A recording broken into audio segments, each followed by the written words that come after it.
In the 21st century, those who change the world are those who change the culture. They get people in sync, lead tribes, create movements, and generate an energy field where ordinary people achieve extraordinary results.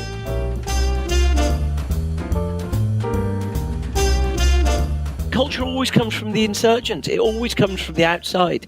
Culture is never defined by the mainstream, is it? In music, in art, in technology, it's never. It wasn't Microsoft that created the iPhone. Culture's never evolves from the sort of the consensus of what's going on. Culture always comes from the insurgent. So my view is arm the insurgent with evidence, and arm them with the power of of science, and I'm certain they can change the culture. And I tell you what, if they try their best and they can't change the culture in their organisation, then it's just proof to them they're in the wrong organisation. I'm Aga Bayer, and this is the Culture Lab podcast, where you will find ideas and inspiration on how to harness the power of team and organizational culture. I talk to leadership thinkers, culture experts, entrepreneurs, and all sorts of movers and shakers, and together we explore the fascinating topic of culture, leadership, and personal growth. If you like what you hear, subscribe to the podcast on iTunes. Or better yet, write a review on iTunes and share the podcast with your followers and friends on social media. For more, check out our archive at www.agabayer.com/podcast. Hello and welcome to episode 37. My guest today is Bruce Daisley. Bruce Daisley is the Vice President of Twitter for Europe, Middle East and Africa. And before Twitter, he ran YouTube UK at Google. Bruce is also the creator and host of my favorite podcast. It's the #1 business podcast in the UK. It's called Eat, Sleep, Work, Repeat. He also recently published a book called The Joy of Work. And just a quarter way through 2019, and The Joy of Work is already the #1 selling business book of the year in the UK. In this episode, Bruce and I have a conversation about how you can start enjoying your job again. Here is Bruce Daisley. Enjoy. Bruce, welcome to Culture Lab. Wow, thank you for having me. I've listened to a lot of the episodes, so I'm thrilled to be here. And I've listened to a lot of your podcast episodes, so I'm thrilled to have you. I've also read your book, and we'll talk about all this later on. So thank you for making time. Good, thank you. Good to be here. So before we dive into our conversation, I just want to ask you, for those of our listeners who haven't heard of you yet, could you tell us a little bit about who you are and what you do?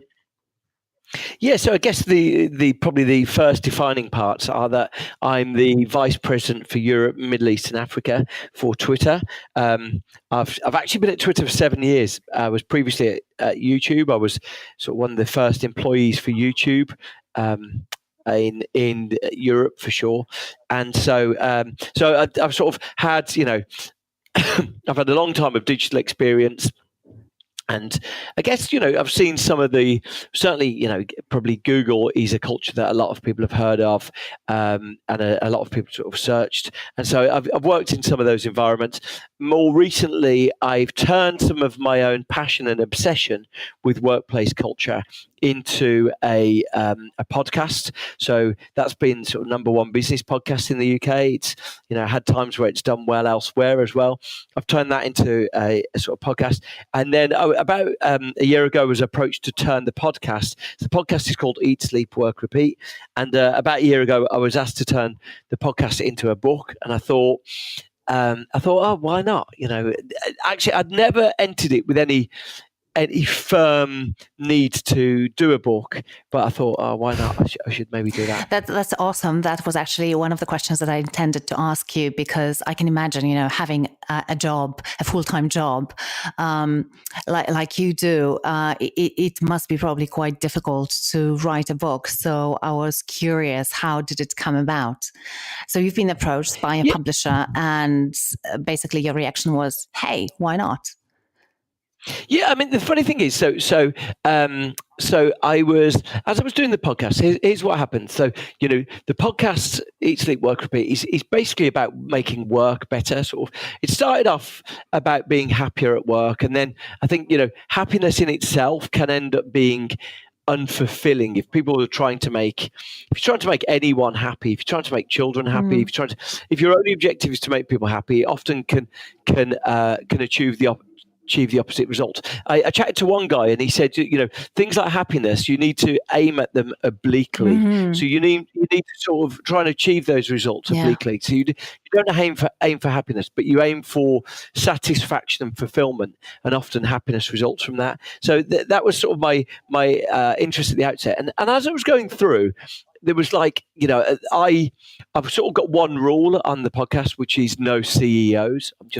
I'm bored of I'm just bored of old white men right. sort of giving opinions from their position of wealth, and I often find that their opinions are unhelpful and sort of fall into narrative fallacy. The idea that they can backwards engineer something into a story. So and that helps me because I get pitched guests all the time, and the principal guests I get pitched is like, oh, we've got the CEO of this place and he wants to explain their culture. I'm like, get out of here. I've worked in enough places to know that the culture was nothing to do with the CEO. And while the CEO wants his pension fund and he wants a book on the shelf, it's got nothing to do with him. So anyway, as I was doing this podcast, each week I'd sit down, I'd spend time chatting to someone who'd focused on the architecture of offices, and I was just overwhelmed with the evidence against open plan offices, for example. I'm like, wow. And I each time I would put it in this big Google Doc. Yeah. And the Google Doc was getting bigger and bigger. So when sort of Penguin Random House said, would you be interested in turning this into a book? And it had just been #1 business podcast. And so it was in a good place. And I thought, you know what? It's probably not that much work from where I am to turn it into a book. Because you had your Google Doc already. Yeah, I probably had 25,000 words. You become obsessed with word counts, but I had probably 25,000 words in my Google Doc, and the final book I think is probably 70,000. So so albeit that's a long way from there to there, it certainly sets you up to start. Yeah. Wow. Okay. So there are a few things that I definitely want to unpack there. And one is around, you said, and that's quite a controversial probably statement, that culture has nothing to do with a CEO. So I think you really need to elaborate on this one for us, because a lot of culture experts will say, culture starts from the leader and it's extremely important that they drive this and are very mindful and conscious of that. And what you say is actually not necessarily. So tell me more about that. I mean, firstly, who are these culture experts, that are saying that? Because, I tell you what there is. There's a prevailing... you've got to think about the confirmation bias that goes on. So people who sell books at airports sell books to white men in their 40s and 50s, and maybe people aspiring to be those people. And so white men in their 50s. Right, but they're aspiring to be. I see the guy who seems to have a cushy life. He's getting a Mercedes, a driven Mercedes to take him to all these places. I want to be that person. And they're going into the bookshop and they're buying these things. And what happens there is like there's this narrative fallacy that people write books that those people want to read. And, so you see, there's a really interesting thing about chosen one narratives. So if you look at a lot of the world of Hollywood films and teen literature for the last 2 decades have been obsessed with chosen one narratives. So Katniss in the Hunger Games, or Frodo in the Lord of the Rings is sort of the film adaptation of an old story, or the Jedi, the lone Jedi. But the notion of these things are that somehow someone is in a more elevated state than the rest of us, and that person's presence is somehow the light that leads us out of things. And unfortunately, leader lit follows in the same line. So, leaders love reading about something, which is that success comes from a leader. But let me tell you, here's one example of why that's emphatically not the case. And there's a wonderful psychological experiment called the marshmallow challenge is a test that was created by the guy who created Palm Pilot, actually. And he gives a team of individuals, he gives them 18 pieces of spaghetti, a sort of about a meter of sticky tape, a meter of string, and a marshmallow. And normally what happens is in this, so you put teams together, and the challenge you've got is to build the biggest construction that you can. So you build the biggest structure. Then look, the best performing teams, bar none, are structural engineers. And you'd expect that. People who spend their job studying how to build things, build these incredible structures that look like sort of television antennas. They're remarkable. But the next best performing group are 4-year-old children. Mm-hmm. Right, hang on. Who are the worst performing group? The worst performing group are business school students. And the reason why it's the same issue that leader lit at the airport suffers from. The business school students believe that there's one right answer, and they want to be the person who creates that answer. And so they all start. It becomes the 18 minutes they have becomes power dynamics. It becomes, well, I either want to be the creative director or the leader of the project. I want to be that or that. I want to be the person perceived as the person who comes up with the right idea. So they all start plotting for how they can sort of assert their position in the group by what they do. Kids don't do that. Kids just start often non-verbally trying to construct, and so they're just grunting. The first thing the kids notice, way before the MBA students, is that the marshmallow is incredibly heavy. And the MBA students are too busy plotting away, working out their strategy. And so, this is the issue. This is why the notion of what we've got, that there's a right answer and somehow enlightened people are going to lead us into this right answer, is one of the most dangerous pitfalls of that world. So look, long answer to what I was, you asked me, why I don't believe leaders are responsible for culture, is because I've witnessed firsthand that leaders have almost zero impact on the cultures that they're in. And, you quite often find in organizations that people sort of try and protect the organization from these leaders. So the notion then that culture is owned by one person, I think, doesn't correlate to the evidence that we've got. Yes, they can create sort of railway tracks. They can create sort of rules of engagement. They can transform. Satya Nadella at Microsoft seems to have helped create a new context for the culture there. But the culture in itself doesn't just come from an email from the CEO. So look, my feeling is I went and I looked at organizations and I was blown away. Some of the organizations I went into and I looked at had their culture changed by some of the lowest status people in the organization who'd been agents for change. That's fascinating. And so that's why, I often describe, if I'm asked, I often describe The Joy of Work, the book I've written, as like a troublemaker's manifesto, because I'm convinced that people who don't have power can agitate to change things. I'm enchanted, I'm bewitched and blown away by Alexandria Ocasio-Cortez, the new congresswoman in the US. I think she's from the Southern District, New York, and I'm blown away with her. She's 29-year-old. She's changing the world of politics, but she's got zero, other than the fact that she's a member of the House of Representatives. But she's got no overt power. But she's changing the dynamics. She's changing the discussion. I'm blown away by everything she's accomplishing. But I'm convinced that all of us in our own workplaces, even if we're the lowest status person, we can find allies and build movements to change work. And so that was my feeling. My feeling is, if you wait for the boss to come along and change culture, you'll be waiting a long time, and you might sort of fall foul of the boss all of a sudden changes, and you've got to start again. And so my feeling is, right, how can we arm passionate people with good science to help them change the world, really? I love that. And it's actually really, really close to how I see culture and culture evolution. I think it definitely helps when leadership is aligned and they role model some of the important behaviors that you'd like to see in the organization, because, of course, people will look up to them and potentially even copy what they do and how they behave. But I very passionately believe, just like you do, that change can actually start anywhere. And when you look at historic events and revolutions even that happened, it usually was a result of a very slow process. And usually it was one person and then a couple of people and then three people who were sort of dissatisfied with the status quo and thought, okay, maybe something should change and let me try this and let me try that. And then, of course, it grows in numbers and gains momentum.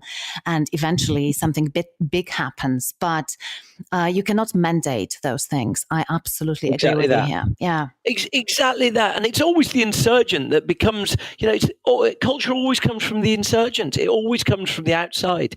Culture is never defined by the mainstream, is it? In music, in art, in technology, it's never, it wasn't Microsoft that created the iPhone. Culture's never evolves from the sort of the consensus of what's going on.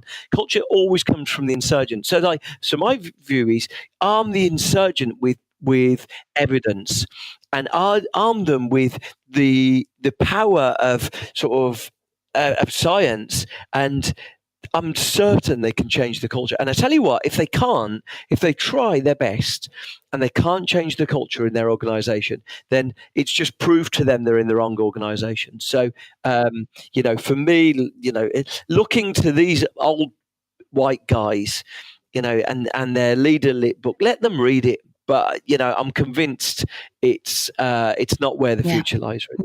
Yeah. I love that message, and I'm so happy that we're aligned in this, because it's nice to find a person who thinks in a similar way to how you do. So have you seen, because you said you have seen actually people change the culture or shift the culture, although they were not in a senior leadership position. Do you have any examples to share with us, and maybe stories that our listeners can relate to? Yeah. So there's an interesting phenomenon where in the course of sort of writing the Joy of Work, I've got this sort of paradoxical disagreement at the heart of everything I believe. And the first is that I believe that we spend too much time in meetings, and meetings are actually probably the biggest toxin of modern working. They sort of not probably, Bruce. Come on. Yeah, they are. But you sometimes they really are. I think so. I only know. I only know a couple of stats on this that aren't necessarily entirely international, but the average British person British office worker spends 16 hours a week in meetings, so 2 days a week in meetings. Yeah. And I suspect it's the same probably internationally. And the average manager, according to Harvard Business Review, spends 23 hours. So between 2 and 3 hours days a week in meetings. That's the sort of tax on our cognitive powers. Anyway, I guess the thing, therefore, that I believe we should try and abolish half of all meeting time. Easiest way to do it is to invite fewer people to meetings. So if you go from a meeting that's got 10 people in it to a meeting that's got 5 people in it, not only does the meeting feel more functional, you're able to achieve psychological safety far quicker. It often it feels more execution. It feels often more energizing, but it reduces the overall time on the calendar of meetings. So halving people in meetings is probably the best thing we could do. Anyway, but so I've got this belief, very firm belief, that we've got to try and stamp out meetings and try and reduce the time we spend in them. Simultaneously, there seems to be a benefit that in the UK was previously served by going to the pub. British people at the end of sort of the working week would adjourn to the local bar or restaurant and go and share some drinks. Now, what you found in those organisations is there was something created by it. There was something created by it. There was a dynamic in those environments that seemed to help people connect on a human level. It seemed to help them relate to each other in a better way. So there was something created there. However, it was exclusive. When you build a culture going to a bar, it's what you end up with. You end up with only half the people there because there's a woman who plays sport, or there's a guy who needs to pick up his kids, or there's someone who's got responsibility for an ill parent. So there's someone who doesn't have the money to spend money on drink or doesn't want to drink. So, but the half the people who are in that environment are loving it. But you've built a culture that's an exclusive culture. But So let's look into it. What I found remarkable was I chatted to a series of different organisations who have all accidentally stumbled into the fact that they've created a social meeting. So a social meeting was, and in one organisation, it was created by the receptionist. So the receptionist had sent a note round because she'd noticed that no one was really talking to each other. So she said, now. So she called it Crisp Thursday, so like potato chip. But so she said at 4:30 on Thursday, welcome, come and join Crisp Thursday. And she'd bought a series of 3 tubes of Pringles and 4 bags of sort of other potato chips, and she'd laid them out on paper plates in the middle of the agency. That was it. But what happened was it seemed to produce this human connection between people where it was silly, it was embarrassing. Why is this happening? However, they all would have a laugh. Sometimes there was Prosecco there, sometimes there was a beer there. But, the intention wasn't the drink. It was 4:30, it was in the middle of the working day, at the end of the working day. Anyway, it seemed to have this remarkable effect. Everyone started to feel more connected to each other, more energized. 6 months on, a new boss joined the company. And the new boss joined the company, and the new boss basically said, started scheduling meetings over the time, the 4:30 time, and people were like, are you going to tell him or should I tell him? And so it's a crisp Thursday. Come on. No, but it feels embarrassing, right? It's like, how do you explain something like this? Anyway, so they went and told him, and they said, look, this is sort of part of us coming together. Here's what they found with it, though, is that in itself, it seems trivial. But if I need to speak to you, and the idea of putting a 30-minute meeting in your diary, so, firstly, I can't get a hold of you for 3 weeks, or we can't get the time together for 3 weeks. But in addition, it feels earnest. I just wanted a quick chat with you about whether you'd had any thoughts about next quarter's get together. Like it was something simple. And what they found was people would say, "Oh, I need to chat to you, Jane. Are you going to be at Crisp Thursday?" And it became this sort of agora. It became like this sort of talking point where they all joined together and went to talk. And so, so that was done by a receptionist. A receptionist had noticed that they weren't connected. Anyway, I ended up finding that countless other organizations have stumbled into the same thing. Yeah, so I love that example. And actually, this is exactly my experience when I work with companies and we're trying to figure out how they can help their people to behave in a certain way. And it's just, about making things easier for people. So sometimes you just need to create that space and then allow things to emerge spontaneously. And I think this is such a perfect example of how this person very informally created a very informal space and people embraced that, and it just happened. It took off. Exactly.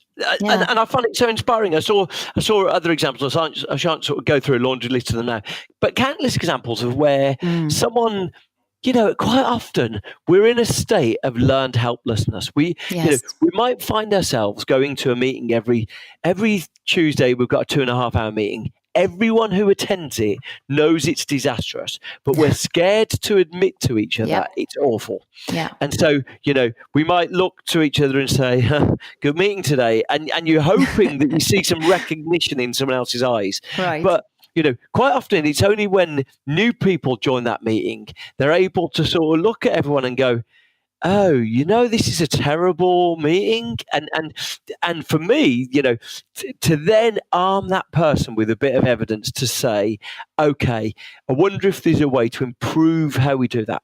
Here's where I got to with my study of work and my obsession with work culture over the last couple of years, is that you might disagree with this actually, but what we've done in the last 2 or 3 years is fetishize this Simon Sinek idea of why.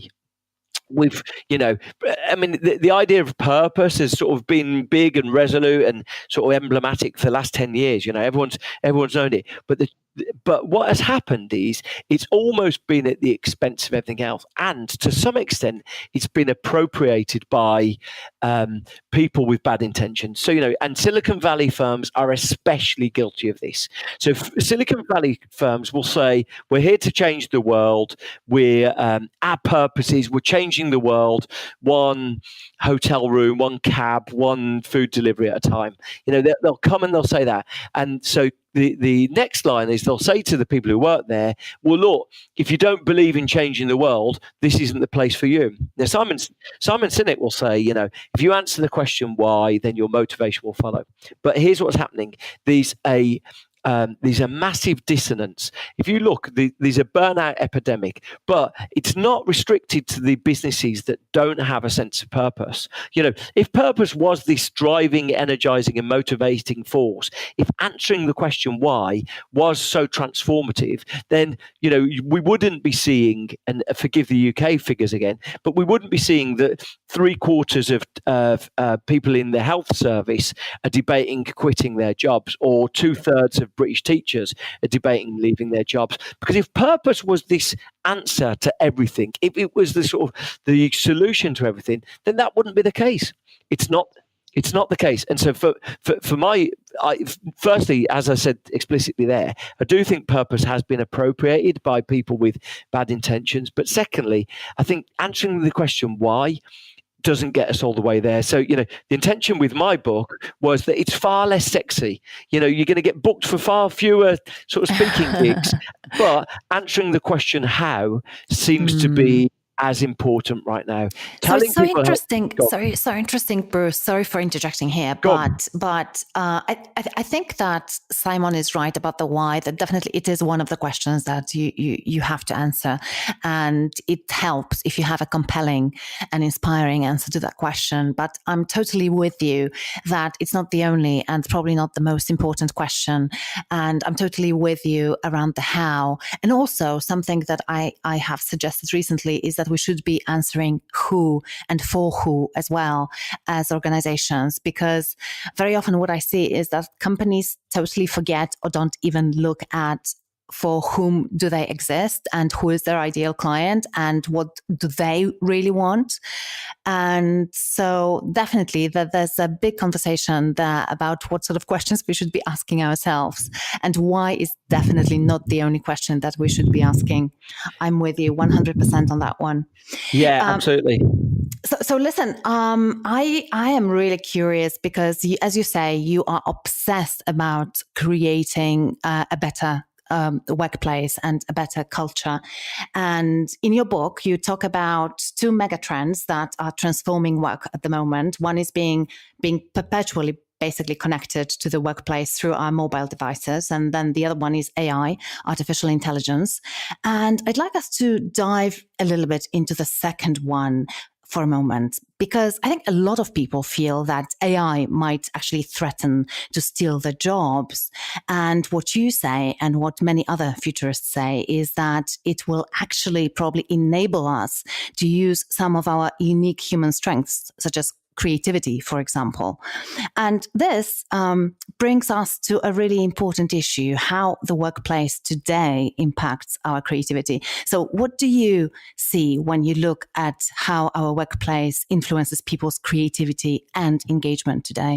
Yeah, I mean, look, so I think the thing to establish is that, while scientists can say that a small amount of pressure can make us more productive, and I think all of us recognize that feeling when you're on deadline and you just need to execute, you need to complete something, probably convergent thinking rather than divergent thinking, just to be a bit jargony. But, to execute, a little bit of pressure can be good for us.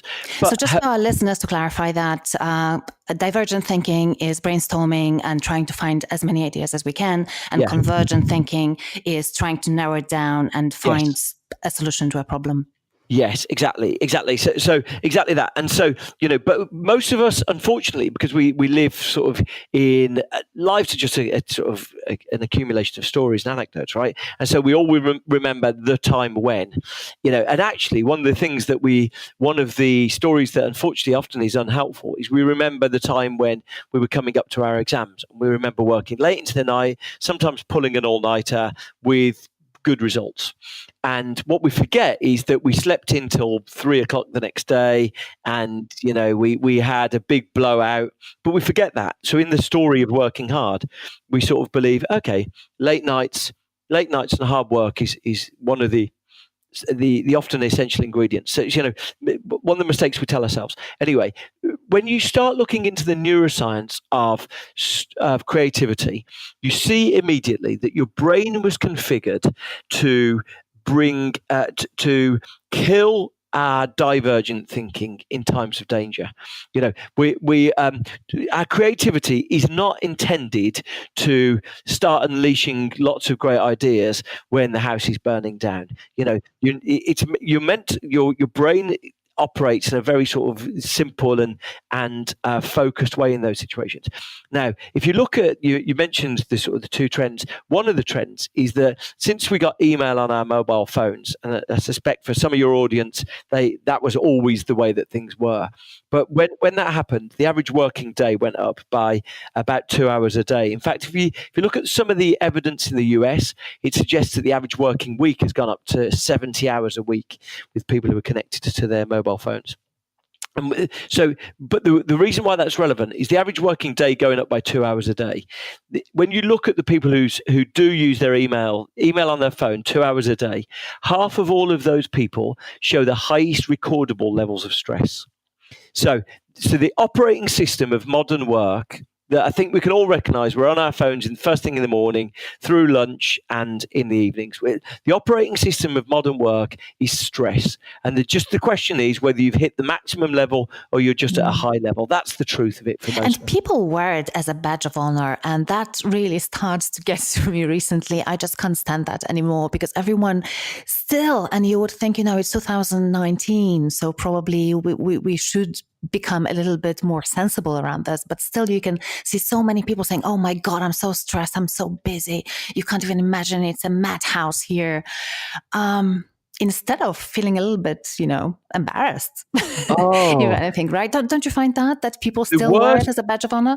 Absolutely. And look, this hustle culture, this notion that you only succeed if you're hustling, if you're squeezing every last drip of energy from your body, and unfortunately it's not helped by the economic disaster that we've found ourselves in, where people can't afford to buy their own property anymore, and things have slipped out of the reach of young people. It's not helped because people believe okay, maybe I need to work a little bit harder to try and establish some foot on the ladder. It's heartbreaking, and it is exasperated also, I think, by people like Gary Vee and Elon Musk. And we've both seen the picture, right, of him sleeping at the airport on the floor. And by the way, sleeping on the floor seems to be a thing now among the CEOs. Elon Musk was sleeping on the floor of Tesla factory.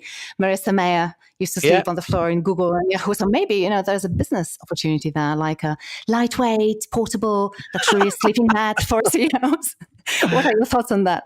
Yeah, well, I mean, look, clearly they're doing it as sort of part of their writing their stories, aren't they? The interesting thing is that when you look at people who study the world of work, I particularly love, there was one quotation, the science of this is something called ego depletion. If someone doubts that this is true, but when sort of commentating on ego depletion, the writer Daniel Levitin did this quotation, and I know it off by heart because I'm so taken by it. He says, our brains are configured to make a certain number of decisions per day, and once we reach that number, we are unable to make any more, regardless of how important they are. And so people often, when they hear that, go, no, that's not true. So go and search ego depletion. You'll see the science on it. And it's why Albert Einstein used to spare himself the decision of choosing clothes every day, because he recognized he was thinking better when he hadn't had those trivial decisions. So the black turtleneck of Steve Jobs. Exactly this simultaneous discovery of these things. But scientists will show it to you. Now, so as soon as you start saying, okay, so Gary Vee sleeping on the floor and working 17 hours a day is just at the cost. His ideas aren't very good. His decision making isn't rational, and so thinking about an athlete, Roger Federer, wouldn't say, what I'm going to do? I'm going to train for 12 hours every day so that, I'm as fit as I could be. Why? Because he knows you don't get fitter by training 12 hours a day. You get fitter by treating your body like a machine where you sort of manage inputs and outputs. I remember reading something about very successful Olympic cyclist, and he said, we never take the stairs. Our mantra is never stand when you can sit, never sit when you can lie down.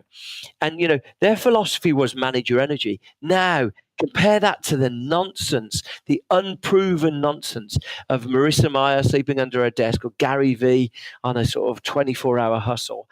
And you see that there's no evidence for what they're saying, and it's actually incredibly toxic.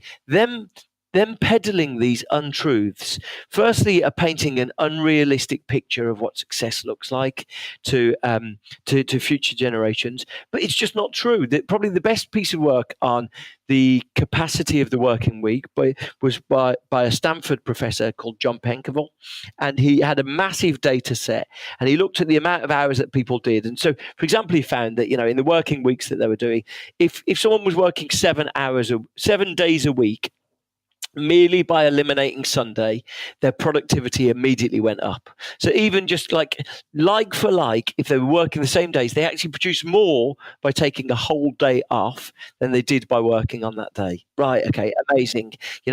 Our bodies are very different to the lies that we tell about them. So listen, I can see that you believe that it's really super important to recharge, and it's one of the sections of your book where you have a lot of tips of how to do that and explain all the science behind why it's so extremely important.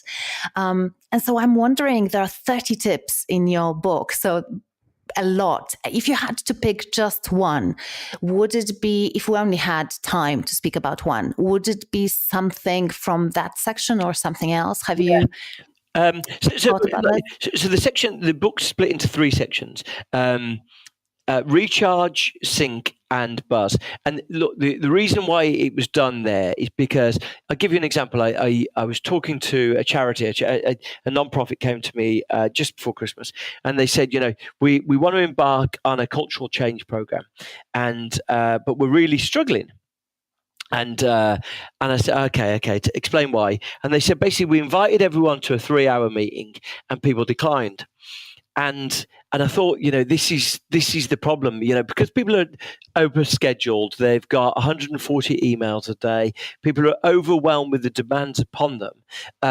That you're then inviting them to a meeting to resolve culture is just it's almost a red rag to a bull. It's sort of inviting them to sort of feel like they're at breaking point. And so the reason why the first section of the book is called Recharge is because I think if you're going to improve work culture, and that's my focus, you need to get people into a state where they're more energized and they're just calmer. We're in this perpetual hurry sickness. We're in this perpetual state of sort of being overwhelmed with stimulus, and we need to resolve that. But my favorite part of the book is the second part, which is sync, and it's all about this incredible sort of black matter, this dark matter of human connection, and how you can actually forge that human connection. And despite what Patty McCord might say, actually a lot of very successful teams will say that they feel like a family. I know that it's against her neoliberal beliefs. Yeah, she doesn't like that word. Yeah. Yeah, most successful teams will say, there's a wonderful researcher called Sigal Barsadi at Harvard Business School, I think, who has noticed that good teams often talk about, for me, sort of companionate love, that they do feel an affection to each other, and we shouldn't feel ashamed at sort of being really fond of the people we work with. Anyway, but the bit, if there's one bit that I love in the sync section, there's a bit about the power of laughter. And laughter is this incredible thing, especially in difficult economic times. We often find ourselves maybe being a bit embarrassed to be caught laughing at work, or the boss walks past and people are like, don't be caught laughing, or the boss, an unenlightened boss says, you've got nothing to do, why are you laughing? And so I wanted to chat to to people who just done research on it, and I just chatted to some wonderful people. In fact, my podcast this week is going to be with Robert Provine, who's probably the world's leading laughter expert. I'm just so taken with it. What you find with laughter is not only does it increase our mental creativity, like our creative thinking goes up by about a third, but it also builds the affiliation between us and other people. Yeah. We feel bonded with the people around us when we laugh with them.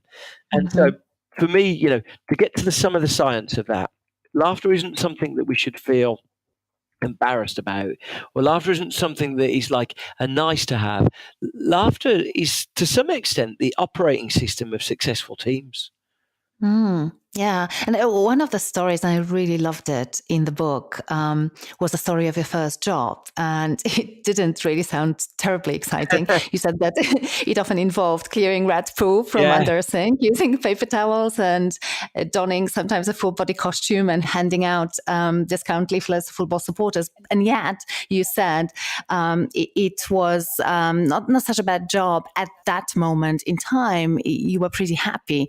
And you said that one of the reasons was that you could laugh a lot with your colleagues. That's right. Over there, and that made the difference, right? That's right. And look, I'm not proposing that this is something that we should be seeking to exploit, to let people laugh, and so consequently, somehow they will let people laugh, and somehow they'll tolerate a bad job. Far from it. Yeah. But I think knowing that finding time and place for laughter is in service of creating a good working culture seems to be a good thing, really.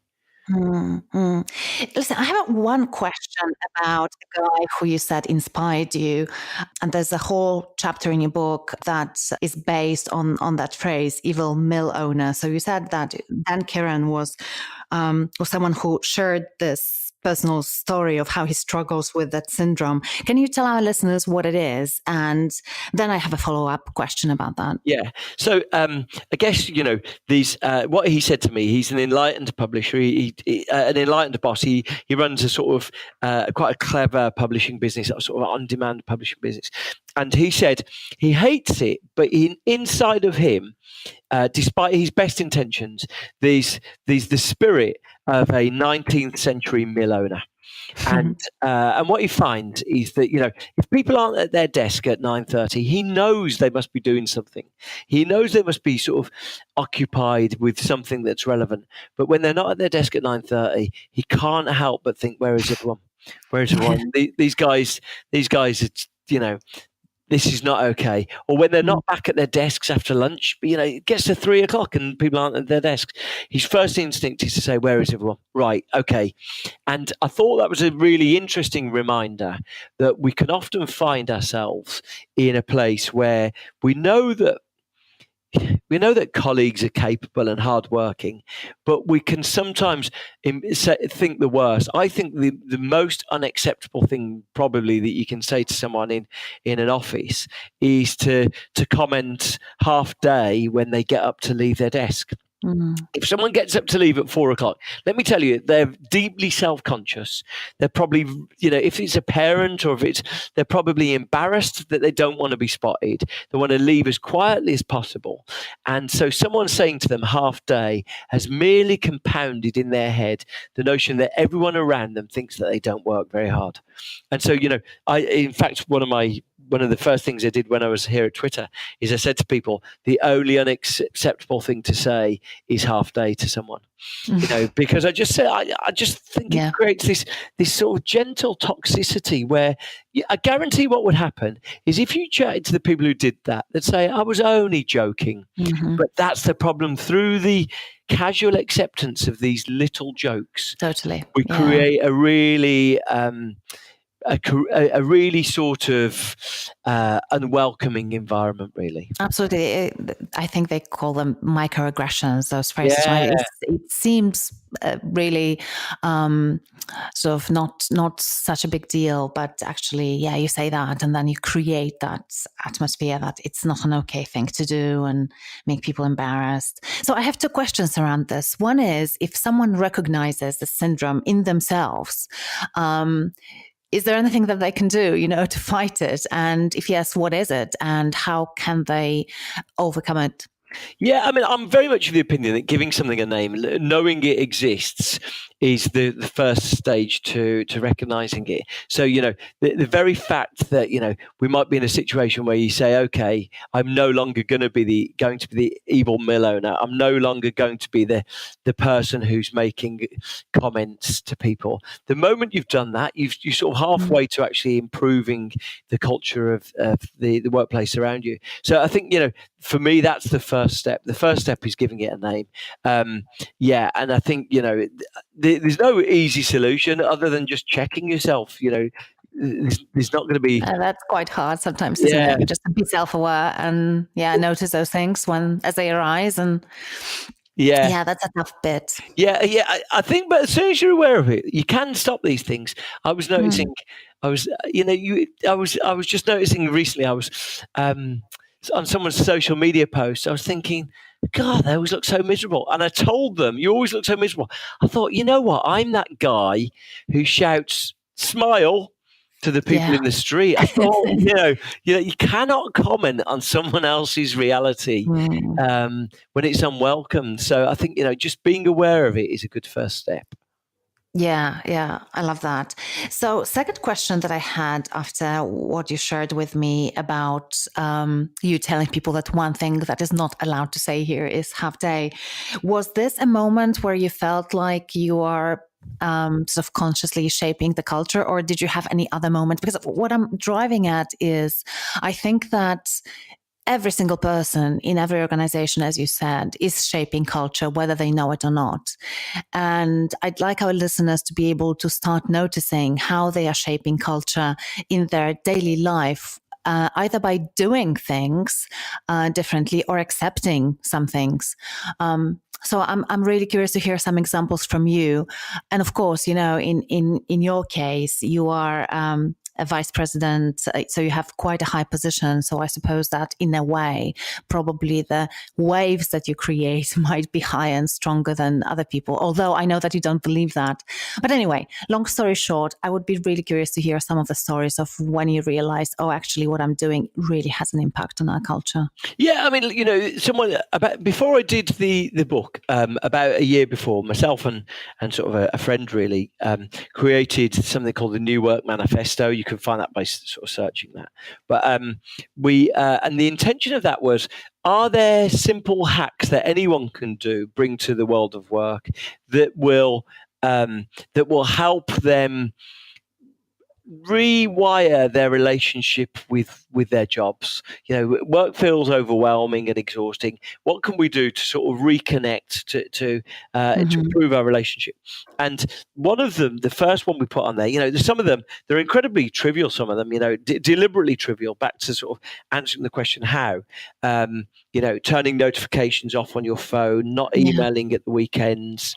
They're actually quite simple adjustments. But the first one came from someone came to me in the team here actually, and she said, I'm not sure what we're allowed to do. She said, I know we don't have like a firm working from home policy as a company, but say if I'm working on something and I'm getting nothing done in the open plan office, am I allowed to go and finish it at home?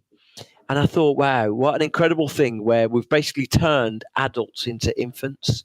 We've sort of infantilized, sort of capable adults and told them that they need to ask permission for things. And so the first thing I put in the manifesto is just presume you've got the permission. And look, if I come and say you're not allowed to do that, then let's just have that conversation when it happens. But for right now, just presume that you've got permission to edit your way of working, to change your week. And so did you actually see that having an impact on how people started to operate at work? Yeah, I mean, look, definitely we've heard back things. I also sort of say, we should be aspiring for a 40-hour week, but no more. We should be, and definitely those things are in and around the people I work with, definitely sort of part of a new operating system, I think. My favorite part of your book is something that probably will surprise you. It was the last part, right? About the hashtag. Love Where You Work and the story about Lucy, it really moved me. And that's perhaps also because it's quite similar to what we had experienced in the past on my team, losing a colleague to stage 4 cancer. So would you be able to share that story with us and tell me what the hashtag means to you? Yeah, so, I deliberately put it at the back of the book, actually, because I didn't want, I start the book with a chapter called Love Where You Work, and I end the book with a chapter called hashtag Love Where You Work. Because I didn't want to open with it, because I felt like I might be, it's a story, as you said there, it's about losing someone we worked with, and, put it away, Patty McCord, because don't tell me we didn't love and care for Lucy like a member of our family. These people who tell you that the emotions you're feeling somehow can't be real. Anyway, we had like you described there, we had a colleague who was afflicted with a sort of a very aggressive stage of cancer. She got up one day. She knew she was sort of slightly unwell, but thought it was something. She thought it was something that was manageable, and she felt like it had been resolved. And she got up one day and she quietly left. She was she was doing half days as she rebuilt her strength. She got up and left one day, and we never saw her again. I was the only person in the office who ever saw her again, and because she discovered that she had cancer on the following day, and then worse than that, she was told that, well, her partner asked us not to contact her because I think she was just finding it overwhelming, and we knitted a blanket. It was someone's wonderful idea here, and there's not many. Let me tell you, there's not many adults who are capable knitters in the UK. And but someone I can imagine. Yeah, someone had this idea. We weren't allowed to send chocolate. We weren't allowed to send flowers. We weren't. We didn't. We created a book of photographs, and we sent we knitted this blanket. It's sort of everyone, we would go out and people would be knitting. We'd be in meetings and people would be knitting. It was actually quite beautiful. It's like the team meeting on a Friday afternoon. Everyone was knitting. It was like remarkable. And then so we created this blanket. We stitched it together. We dry cleaned it and we sent it to her. And we hadn't heard from Lucy in like 3 weeks. And we sent her the blanket, and about sort of a few hours after she received the blanket, she tweeted for the first time in probably a week, 2 weeks. She tweeted, "Just here with my Twitter UK blanket, hashtag Love Where You Work," and it was, and so. And look, she passed sort of about a week later, so it was an immensely sad time. But that hashtag sort of became this sort of this campfire that people gathered around, and so a lot of people. If you search hashtag Love Where You Work now, I'm almost certain that 3/4 of the tweets on it will be on Twitter. 3/4 of the tweets of it will be Twitter people, and often. It's little in jokes. Someone will have gone and bought everyone a cake. Someone will have, invited someone over to their house and will have cooked them some food, and it'll be just hashtag Love Where You Work. And it's a strange thing. It doesn't always bear describing to other people because, if you come into our office, there's a big neon sign with it. Largely because when we moved into this office, we decided we wanted to bring Lucy with us. And so there's sort of the hashtags there, and so people often come in and they're like, "Really? Does Twitter tell you have to love where you work?" It's like, no. Actually, it's not that at all. We chose to do that. And the interesting thing is, other people would come from other offices, and they would see that and they would say, they'd hear the story and they'd say, "Wow, can we have one?" And so it's become this global movement. There's one in every Twitter office. Hashtag Love Where You Work is sort of our hashtag, and it all comes from that story, really. So I didn't want to start with that in the book because I just felt, while it's always been the imperative to me as a boss of some sorts to try and preserve that sense that people loved where they work, and or at least give them the safety to feel like that. but it was. I didn't want to open with it, but it was something that's. I think it's affected all of us who work here. It's helped shape who we are, really. It's such a beautiful story, and I think that our cultures in companies are made of these stories, real stories of what happened. And I find it so beautiful how you then continue living that story and reminding yourselves and allowing it to remind people that this is our DNA, this is who we are, we care about each other, and it's really important for us.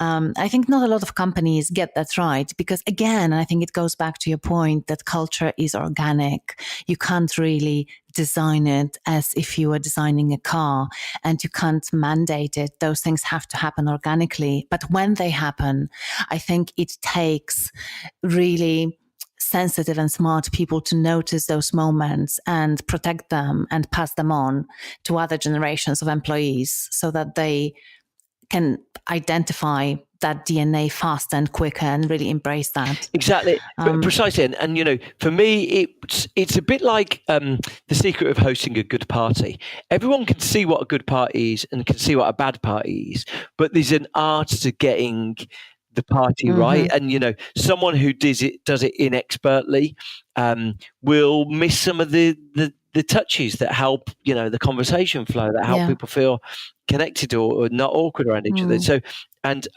so that was my feeling about this. I've loved some of the work cultures I've worked in, but I also know that some other cultures have been maybe more celebrated but less effective.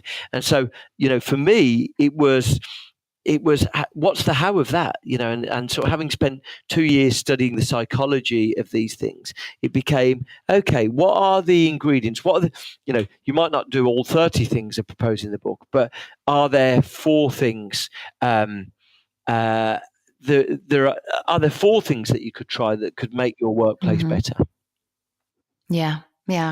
Awesome. I also have a question from one of our listeners. Time for your questions. Hi, Aga. This is Alison McTavish from Switzerland. Hi, this is Dale Hintz. I'm submitting a question to the Culture Lab. Hi, Aga. I just want to say thank you so much for doing the podcast. I have a question for Culture Lab. Hello, my name is Morten Abbey from Denmark. Hi, Ed. This is Tim Coupler. Hi, I'm Kostas. I have a question for you, Michael. I'd love to hear your answer. Thank you. Thanks for entertaining my question.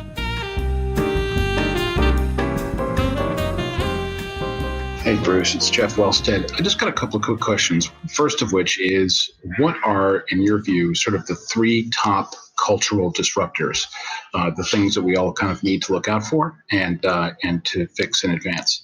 And then the second question I have is, how is it we get our organizational leaders basically to feel comfortable with the fact that culture is really critical and to be highly aware of it, and then importantly, to take the steps that you outlined in your book, so that we can kind of proactively, run a positive culture, a responsive culture. Really appreciate it. Thanks very much.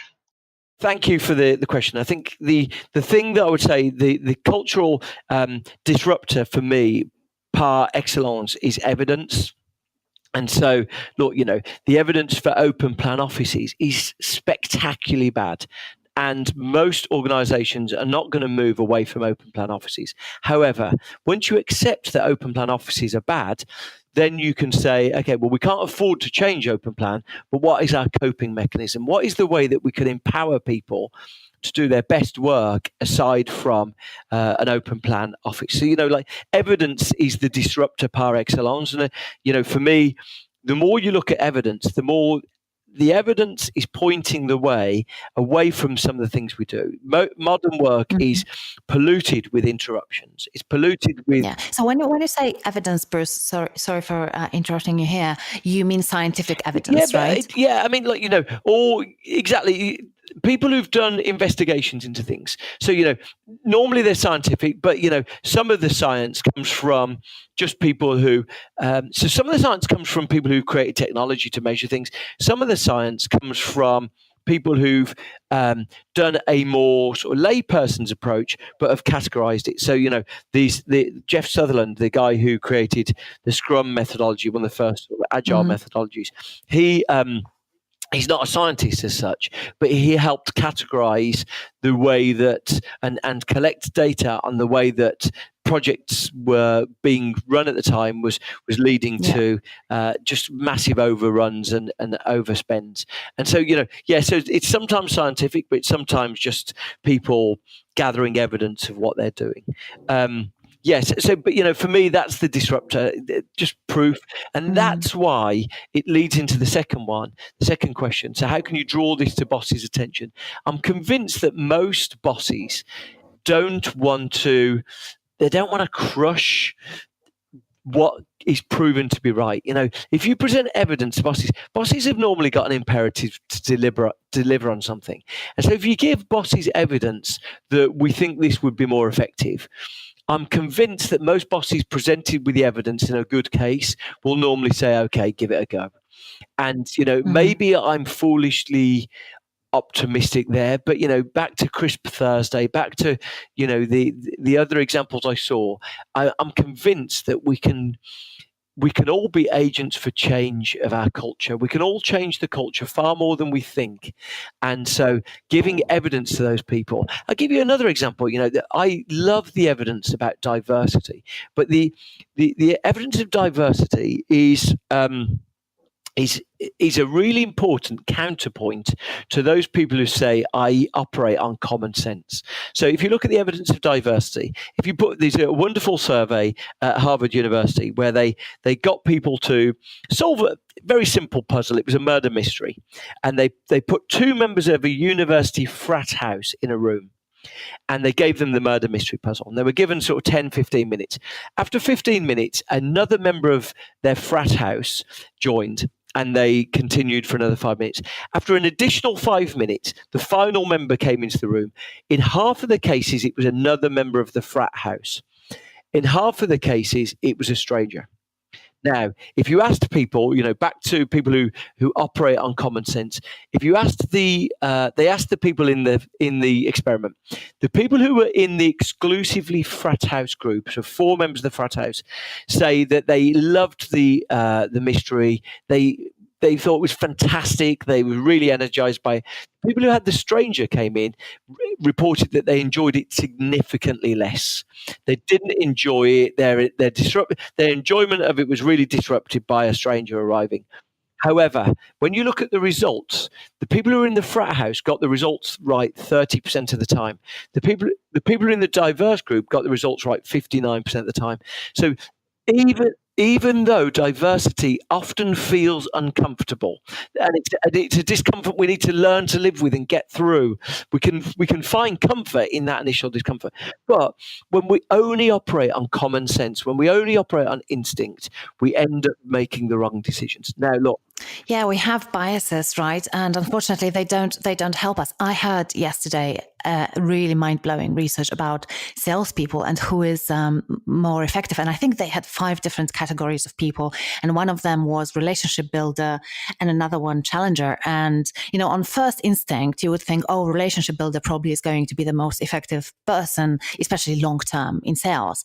But actually research, and it was a large control group. I think they had around 10,000 people in that whole experiment. And they've discovered that it was actually the challengers who had something like 56% success rate, whatever they define it. And the reason was that actually, when you are trying to buy something that is going to solve your problems, you don't want someone to be necessarily overly friendly to you and nice and just create this nice atmosphere because you hope that the solution is going to be effective. So I think instinctively we do know that sometimes uncomfortable situations can lead to good outcomes, but it's not part of our conscious thinking. Yeah, I feel. Yeah, absolutely. So, yeah, that's it. So, therefore, back to sort of evidence being, I'm convinced if you go to a boss and you say, listen, I've been reading this science on diversity and it's made me think about, the way that we're recruiting currently. A referrals program seems like it probably isn't going to build diversity.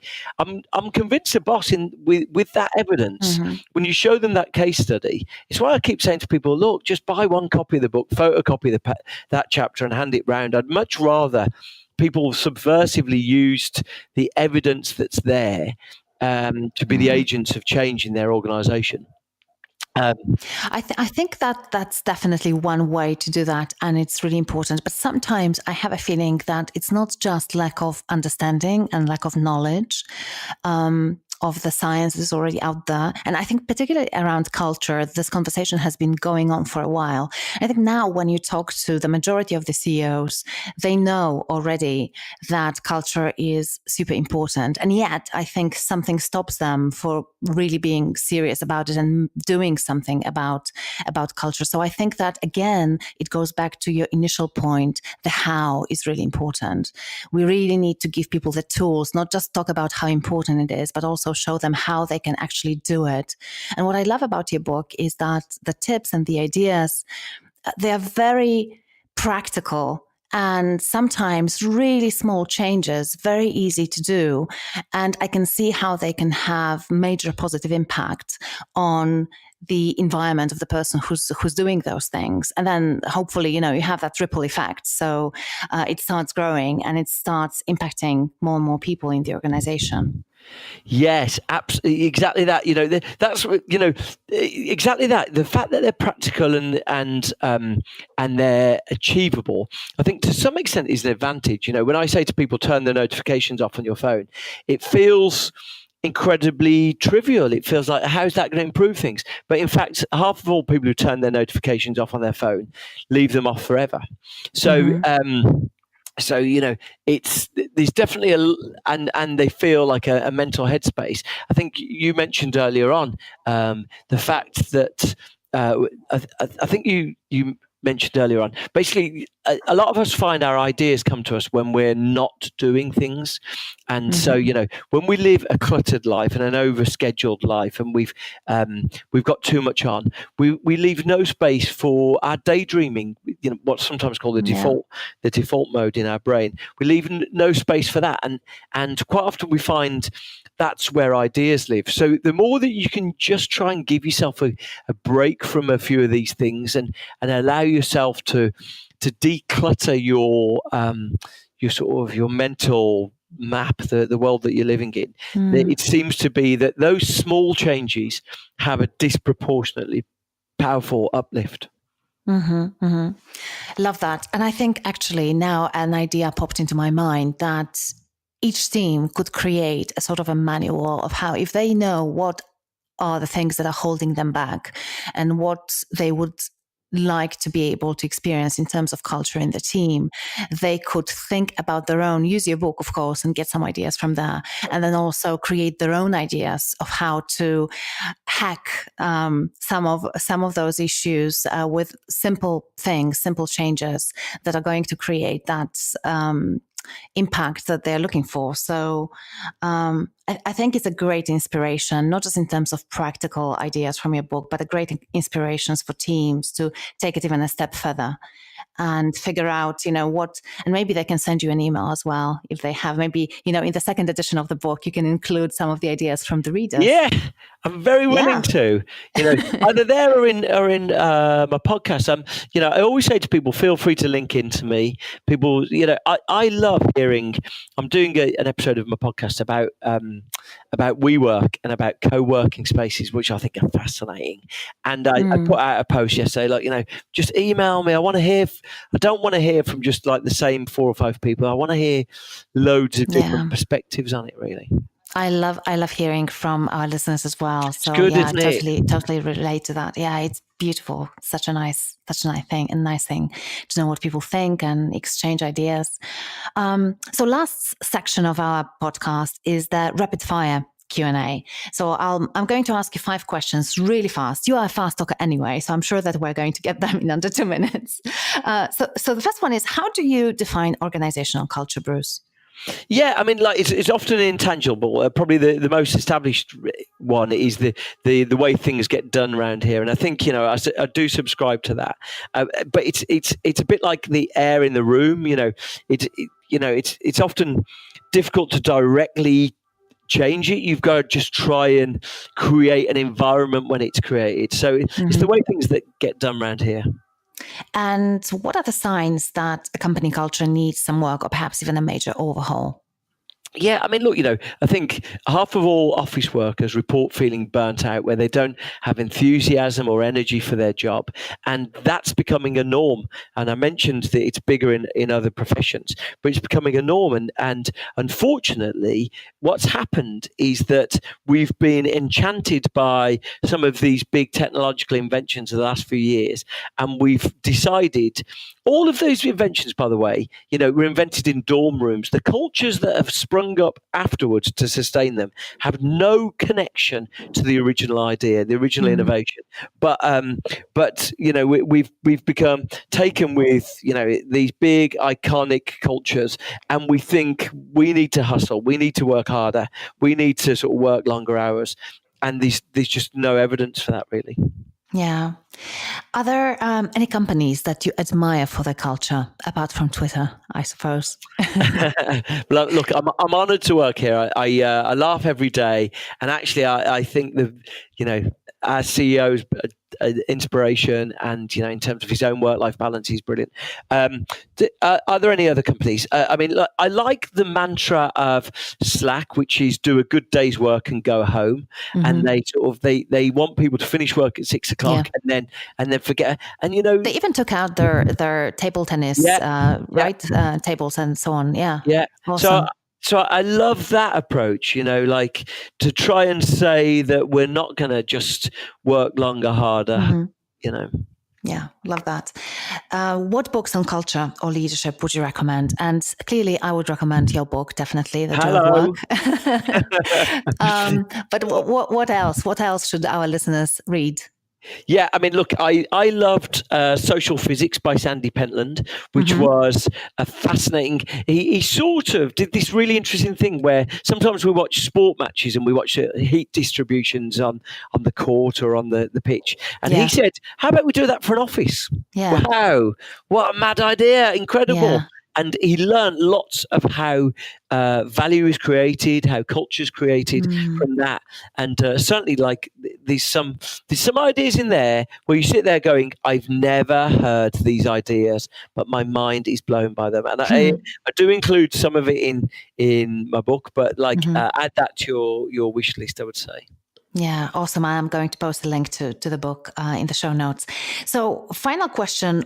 What is one thing that our listeners can do tomorrow or even today to build their own culture lab? Because we're big on experimentation here. I think that it's good to experiment. If something doesn't work, just move on to the next thing that's going to work. So what can they do tomorrow, today, to start cultivating the sort of culture that will help them and their teams to bring their vision to life? Yeah, I mean, I'll give you a couple of examples, and they're from the recharge section of the book. I could tell you others, but they take me a little bit longer to explain. So, trying things like walking meetings. Walking meetings are very good for our creative, divergent thinking, and and have been proven by the mafia to be safe for the discussion of. The mafia used to say that walking meetings were the only safe thing to do. Yeah, so I laughed out loud when I was reading this bit in your book. Yes, I love it when people tell me they laughed in the book. The first person who read it, he said, I laughed about 5 or 6 times. He's like, I wouldn't expect to laugh at all in a business book, so I was delighted about that. And so walking meetings, little things as I think, as I mentioned before, turning notifications off on your phone can be immensely helpful. Just a lot of things like that to try and restore the balance between us and our work. Number one thing is never email at weekends. I think what happens with people emailing at weekends, it creates a stress that just pollutes their reservoir. It destroys their ability to be creative. Totally. Awesome. So one last thing, you've had so many amazing guests on your podcast. I don't know how you are going to answer this question, but I always ask for a recommendation for a really amazing guest, who should I be speaking to? The person that I am most enchanted with is Zeynep. And Zeynep is a professor of operations at the Massachusetts Institute of Technology. So, you'd have thought, why on earth has she got anything to do with work culture? But what she stumbled upon is she's created something called the Good Job Strategy. And what she discovered was that, Mercador in Spain was one of these stores she looked at. But retail, so she looks at retail stores. What she found was retail stores who treat their employees well, who create a good working culture, a good working environment, are twice as profitable as those that don't. And and she describes literally, I interviewed her on my podcast and I was just so spellbound with her book. And her book actually included a moment in there which almost made me cry. It was about a lot of it's about treating people as humans and individuals, but what she says is that people, we can be, office people can be dismissive of retail, but people in retail, it's a really noble profession where the people in it want to do a good job. And if you allow them to do a good job, then they can achieve an immense fulfillment. Back to job design, they can achieve an immense fulfillment. And her Good Job Strategy, not only is it an inspiration, but she's basically created this mission. Can we change 10 million jobs? Can we? And, it's become this mission because if we can change 10 million jobs, maybe we can change like 15 million people's lives through their family and friends.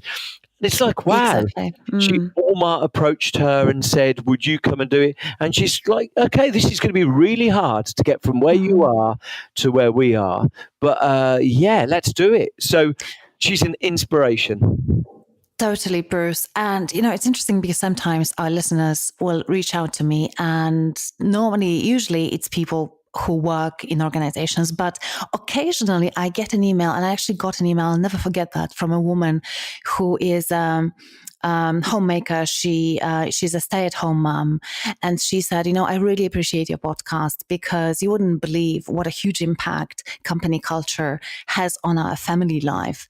And my husband used to work in a very toxic company, and thankfully now he's moved on, and it's such a different family now when he's more relaxed and has less stress and doesn't have a boss that drives him nuts.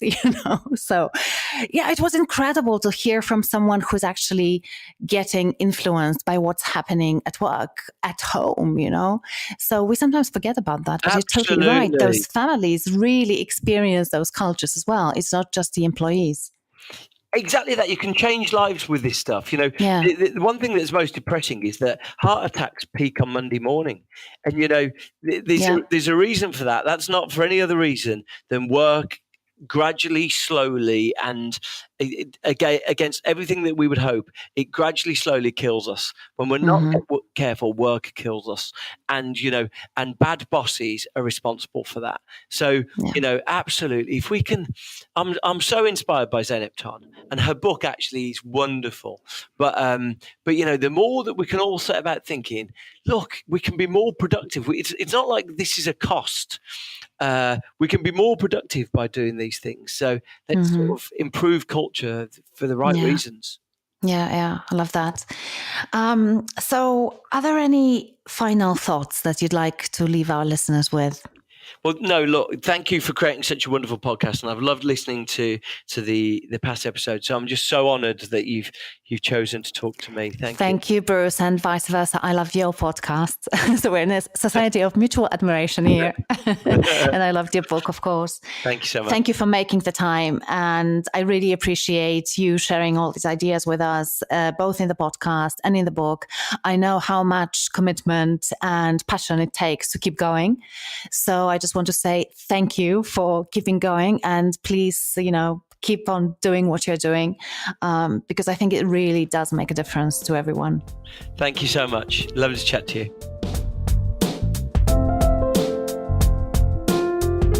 I'm Aga Bayer, the creator and host of the Culture Lab podcast, and this is the Culture Lab team. Production manager, Lindsay Nunez. Art director, Emily Spencer. Content editor, Rachel Nice. Sound producer, James Eade, Be Heard.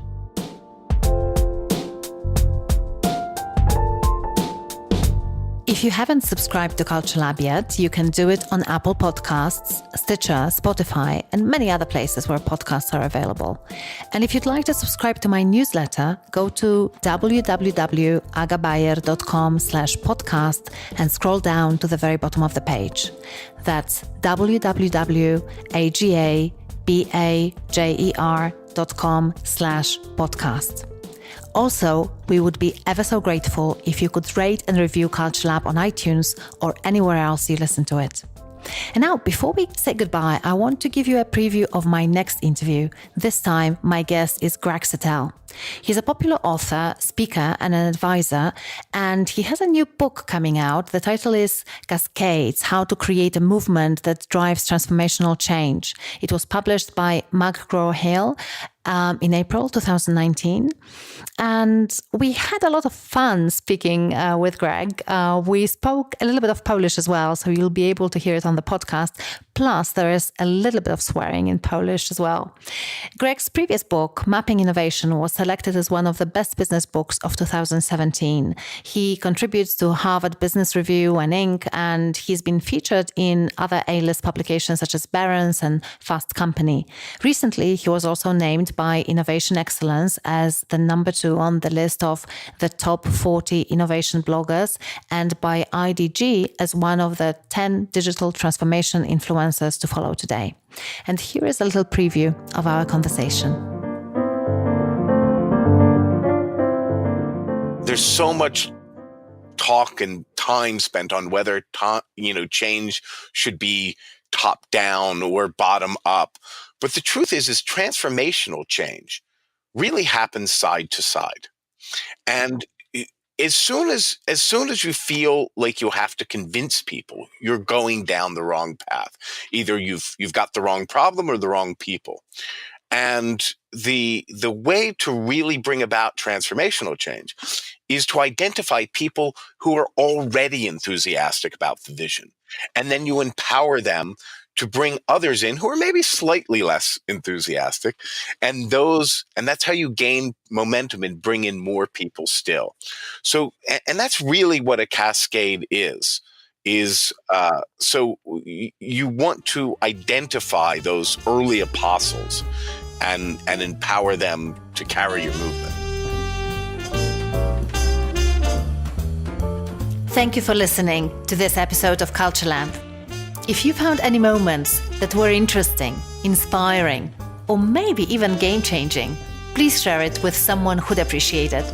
After all, good ideas are meant to be shared.